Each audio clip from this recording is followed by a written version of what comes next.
Después del divorcio, el piso se quedó demasiado grande. Y más que grande, se quedó silencioso. Durante los primeros días, el silencio me parecía un alivio. Luego, se convirtió en una carga. Aprendí a hacer muchas cosas por mi cuenta. Levantarme temprano sin ayuda del despertador, abrir las ventanas que siempre se atascaban, incluso a cambiar enchufes con tutoriales en YouTube. Me volví autosuficiente. O eso pensaba. Hasta que una noche, el inodoro decidió rendirse. Sin previo aviso. Un ruido seco, un crujido, y luego, agua donde no debía estar. Mucha. Agua que no entendía de independencia ni de orgullo.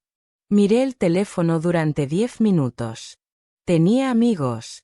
Tenía a mi padre. Incluso una vecina que siempre se ofrecía para todo. Pero mis dedos marcaron otro número.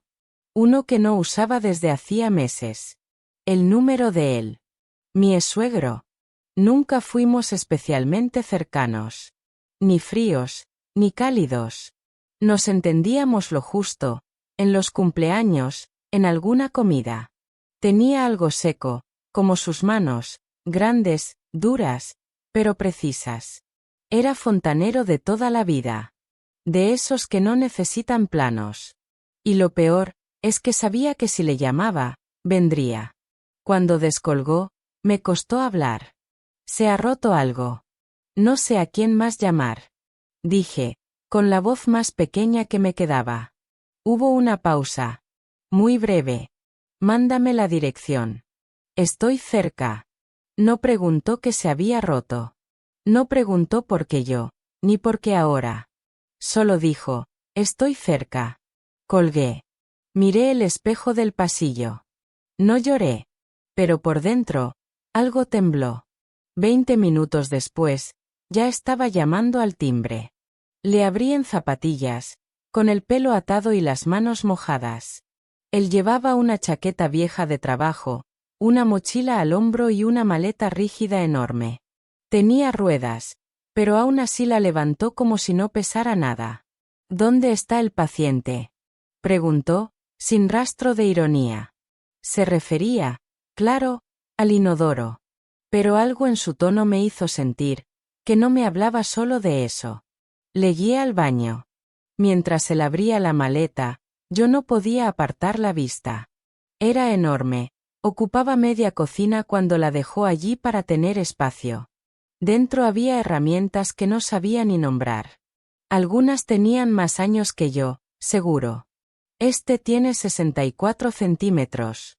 Justo lo que necesitaremos, murmuró, sacando algo que parecía más una reliquia que una herramienta.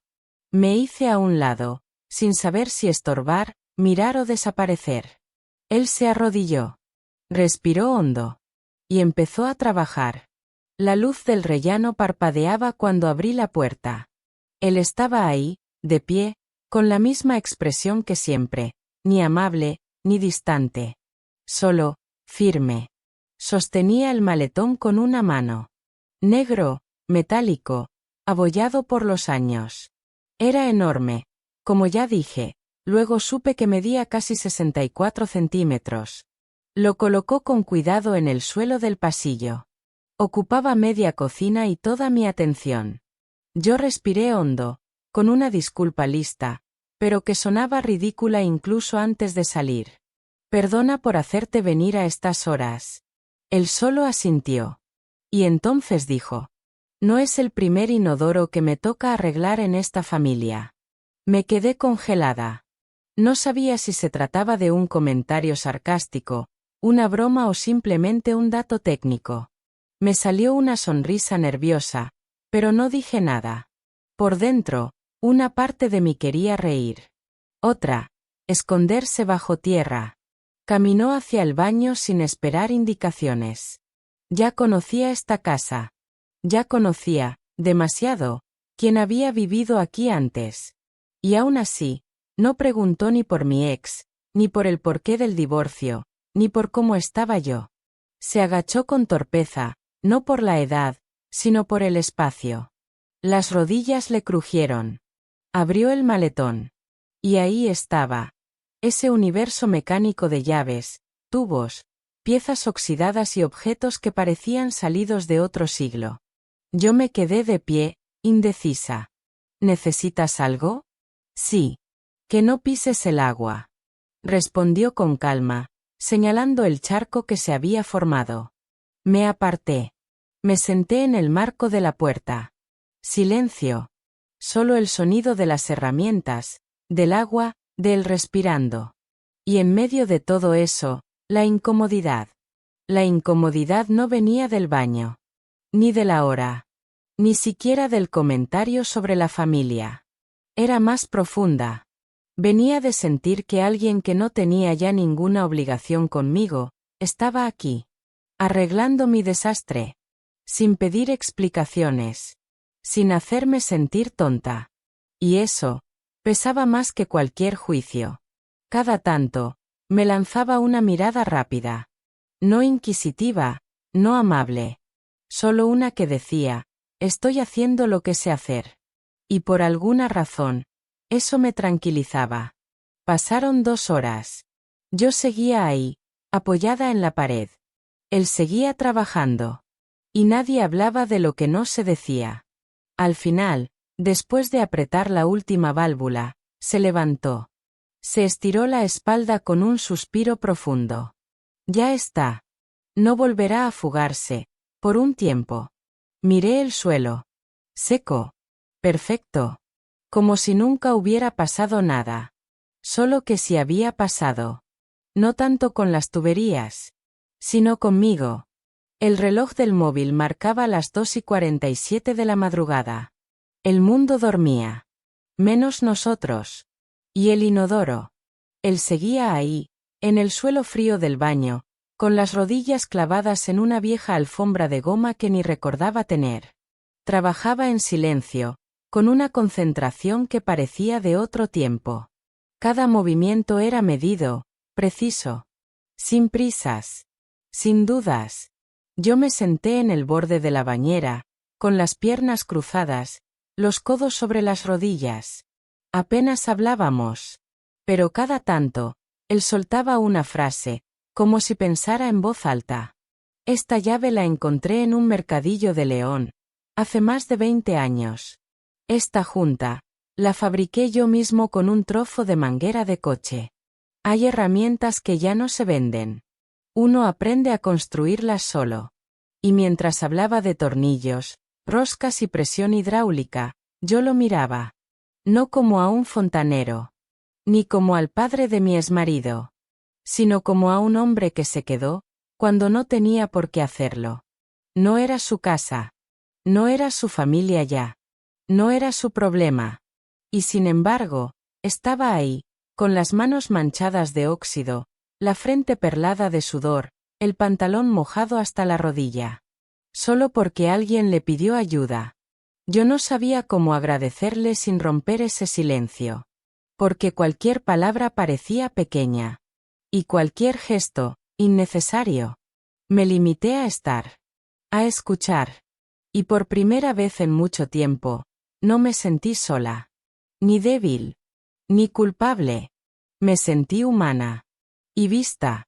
A las 3:30, se levantó despacio, crujido tras crujido, como si su cuerpo hablara por él.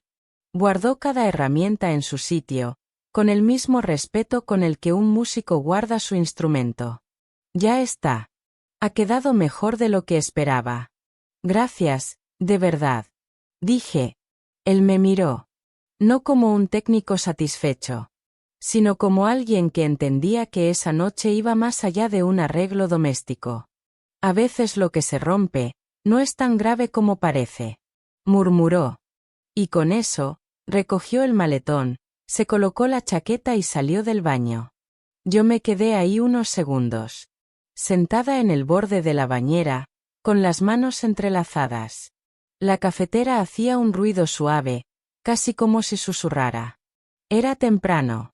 Muy temprano. Ni el sol se había asomado aún por las ventanas. Pero el baño ya no goteaba. Ni el silencio dolía igual. Él se sentó en una de las sillas de la cocina, con las manos aún húmedas y los pantalones marcados por el trabajo. Yo le serví una taza de té, no sabía si tomaba café. Él asintió, agradecido, con un gesto lento. Mientras bebía, noté que su manga estaba empapada. Sin pensarlo, fui al armario, saqué una de mis sudaderas y se la tendí. Toma. No te resfríes ahora. La miró un segundo. Luego, se la puso sin decir nada más. Nos quedamos así unos minutos, cada uno con su taza en las manos. Él miraba el frigorífico. Yo lo miraba a él.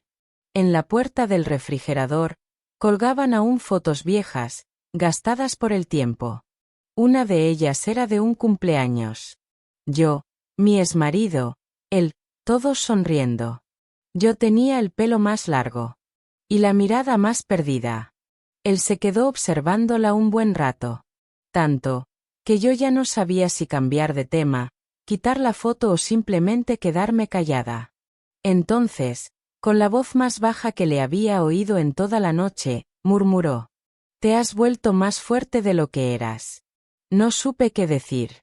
No porque no lo creyera, sino porque necesitaba escucharlo, aunque no lo hubiera pedido. Y en ese momento, sin abrazos, sin palabras vacías, algo dentro de mí se colocó en su sitio. Como una tubería bien sellada. Como una herida que por fin dejó de sangrar. Él terminó su té, se puso de pie y miró la hora en su viejo reloj de pulsera. Deberías descansar un poco. Ya está todo arreglado. Gracias, por venir. Respondí. Se colocó su chaqueta húmeda bajo el brazo, agarró el maletón y se dirigió a la puerta. Yo le seguí con la mirada. Y cuando la cerré detrás de él, sentí que no cerraba solo una puerta. Cerraba una etapa. Pero lo que no sabía, es que otra estaba a punto de comenzar. Después de aquella noche, no volvimos a hablar. Ni él me llamó, ni yo lo busqué. Pero un sábado por la mañana, cuando el grifo de la cocina comenzó a gotear, apareció. Pasaba cerca. ¿Quieres que le eche un vistazo? Lo dijo como si fuera casualidad. Pero yo supe que no lo era. Asentí. Y volvió a abrir su maletón. El de siempre. El que ya conocía de memoria. Después fue una estantería floja. Un interruptor que saltaba. Una puerta que no cerraba bien.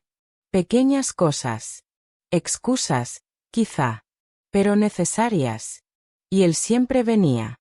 Trabajaba en silencio, con paciencia. Nunca se quedaba más de la cuenta. Nunca hacía preguntas. A veces, ni siquiera aceptaba el té. Pero su presencia llenaba el piso de una forma distinta. No era solo un técnico. Ni un familiar lejano. Era alguien que estaba. Sin deber, sin motivo. Solo porque sí. Con el tiempo entendí que podía contar con él. No solo si se rompía una tubería o una lámpara. Sino también si se quebraba una tarde, una emoción, un momento difícil. Y no era por compromiso. Ni por obligación. Era porque él elegía venir. Elegía quedarse, justo cuando más lo necesitaba. Una mañana, mientras recolocaba una baldosa del pasillo, dejó una caja metálica sobre la repisa. Para que tengas algo tuyo, por si algún día no estoy cerca. Dentro había una llave inglesa antigua, desgastada, con sus iniciales grabadas a mano. Cuando levanté la vista, él ya estaba en la puerta. Pero esa vez, se detuvo. Solo un segundo. Me miró. Y dijo, muy bajo.